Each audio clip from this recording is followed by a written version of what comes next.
చేపల పచ్చడి తినడం అనేది నా లైఫ్లో ఇదే ఫస్ట్ టైం అనమాట. మా ఫ్రెండ్ ఏమో కొరమిన చేపలతో పచ్చడి పెడుతున్నాను ఆర్డర్ వచ్చింది, రా సరదాగా అందనమాట. వెళ్ళిపోయాను. మంచిగా కొరమిన ముక్కలు ఉప్పు పసుపు వేసి మంచిగా కడిగేసింది. తర్వాత అందులో ఓన్లీ వెల్లుల్లి పేస్ట్ కారం వేసేసి ఒక 5 నిమిషాలు మ్యారినేట్ చేసి మరుగుతున్న ఆయిల్లో వేసి చేపలను అయితే బాగా ఫ్రై చేసింది.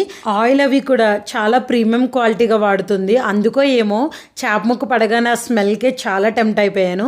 తర్వాత అందులోనే ఎండుమిర్చి కరివేపాకు కూడా ఫ్రై చేసి పక్కన పెట్టేసింది. ఇప్పుడు వెల్లుల్లి పేస్ట్, ధనియాల పౌడర్, జీలకర్ర పౌడర్, గరం మసాలా పౌడర్, ఉప్పు కారం కూడా వేసి ఒకసారి తిప్పేసిన తర్వాత నిమ్మరసం కూడా వేసి తర్వాత మనం ఆల్రెడీ ఫ్రై చేసుకున్న చాప్ ముక్కలు, కరివేపాకు, ఎండుమిర్చి కూడా వేసేసి ఒకసారి కలిపేసింది.